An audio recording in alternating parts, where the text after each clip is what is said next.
Hello viewers, today we have a video more so on supplements for working out. This has to do with pre-workout, and my previous video was really my first video where I kind of talked about protein and what protein I use and the good, the bad, and I guess the ugly with it, the brand I was taking. Link for that video. I'll try to throw that into the description. I could certainly always use people's input. Just disclaimer, I am not a personal trainer. I am not a nutritionist.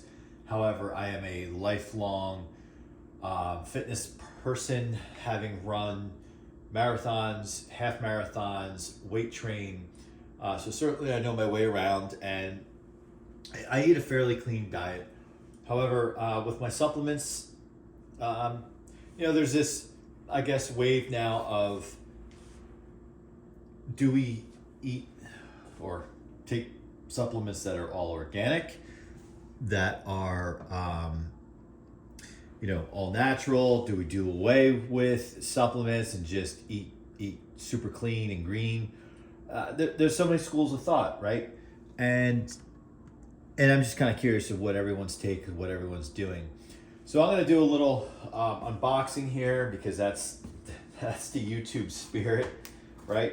So I tend to order like the world on Prime, and time is money, right? And as this is a hobby, doing these videos, my day job, I'm an executive during the day, so limited time for spending time walking around nutrition stores or what have you. Even though I do really enjoy that, it's just hard. When I know what I want, I can just order it and be done with it and not think about it and have it show up at my door. It tends to be what I do. That being said, when I do walk into a retail store, the GNCs, I always call them convenience stores. For my job, I have traveled and I've gone to hit the gym, and I've forget my protein or my pre-workout, so I'll run into a GNC and get ripped off because I do think they're expensive. All this stuff's expensive, so who am I kidding? And so I'll hit a GNC for that reason, but typically I just try to order off of Amazon. All right. So I'm a little old school when it comes to pre-workout. So I want to hear what you guys think or say. So good old NoXplode, which has been around forever. Why do I take NoXplode? One, it agrees with me. I have heard stories where that's not the case for people, and you get the shakes, the jitters, whatever else. But for me, it's always really worked. And I'll first start off by saying I don't drink coffee, not because I'm anti-coffee. As hard as I've tried, I just don't like it. I just don't like the taste of it. It's just not for me. The smell of it's not even appealing to me. And I've been that way all my life. And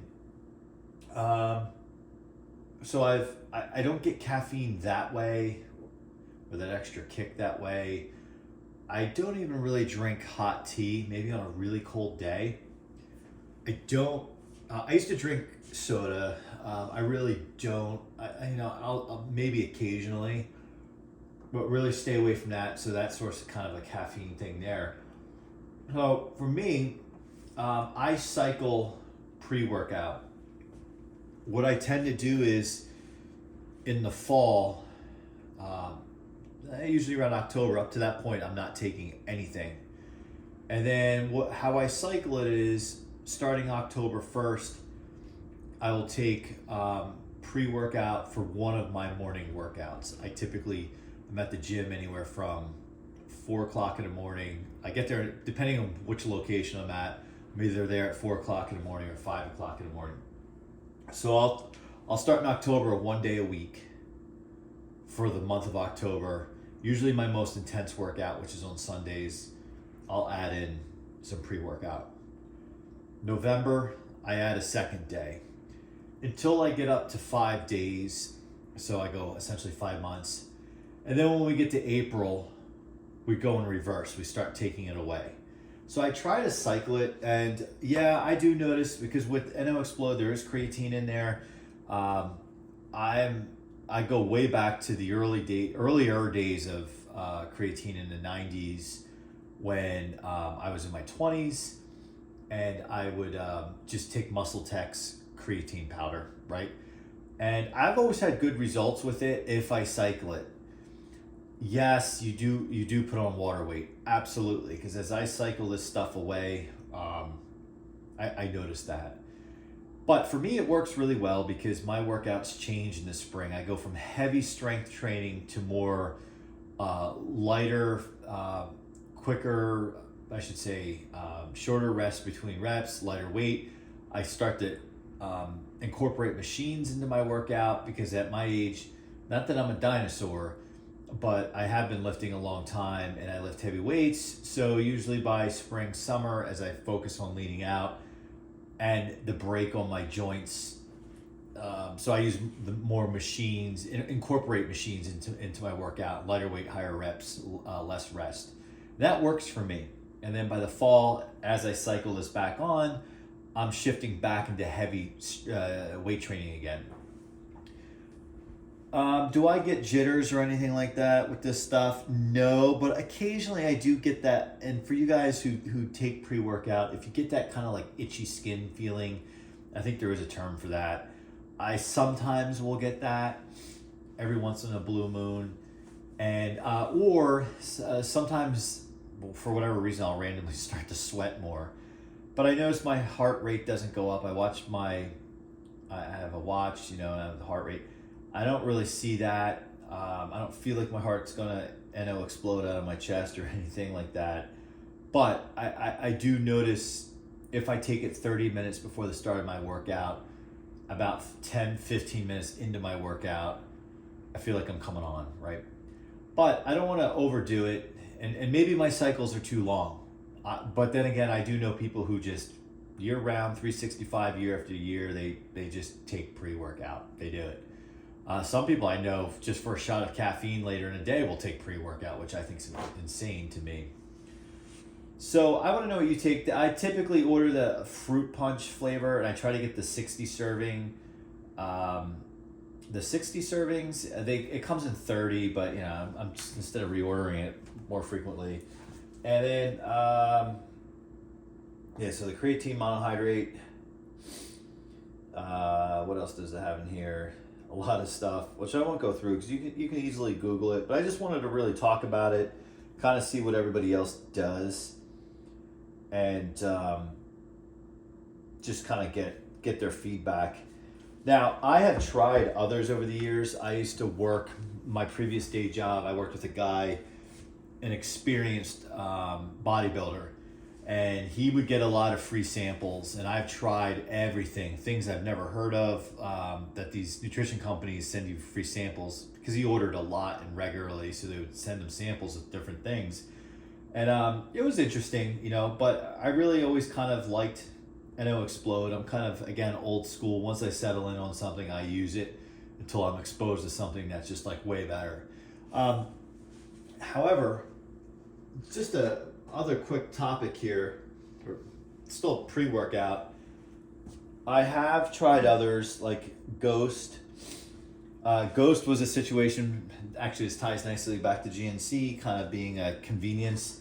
I was traveling one time and I forgot my pre-workout, so I just ran in, and I do drink energy drinks, and I have tried Ghost, and I do like Ghost, and I did try Ghost this stuff here. Pretty good. I'm at the bottom of it, and it's kind of old now, so I don't know if it's still really even effective, but I do like it. But certainly I like the NoXplode. Again, the serving size is part of it. And then I have also tried, I believe Ghost also makes, is it Ghost that makes the protein in the different flavors as well, like Oreo cookie and like different things, Chips Ahoy, which is pretty good. My daughter ended up she's very young, but she saw that Chips Ahoy and she started making herself protein shakes with milk in the blender every morning and took it all. But the other thing I wanted to point out is, and goes to one of my other locations, I do have a container the size of C4 pre-workout. Same deal. I was traveling and I needed pre-work. In that case, I think I went to a Walmart. Walmart does have a decent selection. But I've also, I talked about taking energy drinks. I've also used these. Typically, people around 2:30 in the afternoon who work a day job, it's kind of like that. It's at post lunch. You're kind of coming down from it. It's 2:30 in the afternoon. You still got some time left. The clock at work. Many people will go for that mid-afternoon cup of coffee. Again, I just don't enjoy coffee. It's a shame because it's more plentiful and cheaper. They can be cheaper. So I picked this up off of Amazon. I like it. You just slip it into your water bottle. It's powdered. It's what I love about it is traveling with it. So you don't have to think about like, oh, how am I gonna get my energy drinks? I travel internationally sometimes, so this is just easy. So these are pretty good. You can mix them with water. These are peach flavor. The flavor is very mild. You barely really taste it. So those have worked well for me. I keep those around. And then when it comes to, I haven't tried Prime. This is actually my son's. I think this is the non-caffeinated version. Prime is kind of like the kids, like a Rage. That's all the rage or rave or whatever you want to call it these days. So I haven't tried that. Maybe I should in place of the C4. I would like to hear what people say about that. I know you can buy this in liquid form. I see it at Dick's Sporting Goods. Dick's Sporting Goods has a great selection of this kind of stuff. And then, there's the good old Monster, which I think is kind of more or less like the OG of energy drinks. I have, so I said I don't drink coffee. I don't, no hot tea, not really any soda. I will crank one of these. I have heard, I am not a doctor, but I've known that. I didn't hear that. I know that. I'm not a doctor, but I have heard caffeine will stay in your system up to 5 hours. I do not know if that's true, so take that under advisement. So if I'm taking the NoXplode at, depending on where I am, at 3:30 in the morning at the earliest, or maybe 4:30 in the morning, depending on, again, what gym I'm working out at, usually about 5 hours later, which means I've trained, showered, ate breakfast, started my work day. So somewhere around 8:39, maybe, I'll rip open an energy drink, because by then I think that pre-workout has been through me, and I don't crash, but it's almost like Superman turning back to Clark Kent, and you kind of want that boost again. All of this stuff, I should say, I think they've done a pretty good job. I can't really speak to the Prime as I talked about, but I think all of these have done a pretty good job of not allowing you to crash. I remember way back in the 90s when if you took like a hydroxy cut, for those of you who've been around, I don't think I've tried it, but I've heard like taking like the Stacker and Stacker 2, the crash on those after the caffeine and all that, the stimulants run through your system is rough. But I feel like none of these really give you that crash. I feel like it's kind of more of a soft landing. For these C4 packs, I talked about when I like to take them. If I'm around, meaning like I'm in the same location, I'm not traveling or whatever, I really don't take these, which I don't have anymore. What I do drink is I'll drink like a Celsius for that 2:30 time. I like the flavor kind of thing, so I'll keep those around. But for regular energy drinks like this, I like them all. I except like the ones like the original Monsters that have like 250 calories or whatever it has and all that sugar in it. And I know the fake sugar is no good for you. I do understand that. I do try to eat very cleanly. It's kind of like you can't be totally perfect as much as you try. So I do go for like the Monster energy drink. I do really like, I mean, Bang is pretty good. Rain is pretty good. I'll drink a Rockstar if they tend to be in hotel vending machines for whatever reason. Not bad. What else? I know I'm missing one or two that I really like. The C4s I think are really good. You can get like some crazy flavors like Skittles and Swedish Fish. I think Ghost, of course, Ghost makes really good ones. So it's really, that market has exploded. And not to turn this into a whole energy drink conversation, but what I have found is, you really can't go wrong. But I remember back in the 90s, it really wasn't about energy drink. Somewhere along the line that this became a kick. It used to be all about like the Snapples and the iced teas. You used to walk into a convenience store and there'd be a whole thing full of Snapple made from the greatest stuff on earth, or whatever their slogan was. The glass bottles, commercials all the time on TV, all these really cool flavors. Now Snapple's not owned by Snapple. I think they're owned by Coke or somebody, the Pepsi, or I don't remember. You can barely find any, but instead you can find rows and rows of energy drinks. So times have changed. But I would like to know what you guys think. This is more just a conversation than anything else. Let me know in the comments what you think. You could tell me my heart's going to explode and I won't get upset. Or you could tell me, I had people tell me that they drink 2 to 3 Monsters per day and they drink coffee. I couldn't imagine. I believe a single can of Monster is the equivalent to 2.5 cups of coffee. I think a few people have said that to me. I'm not sure. Anyway, that will about wrap it for this kind of little neat unboxing discussion about energy drinks. I may have another video at some point just talking purely about energy drinks, although that's kind of really what this turned into, not what I was planning on. So let me know. Please like, subscribe. Your comments are very valued. I like to learn from like individuals. So anything that you can check me on or tell me about how you do it and get the best results.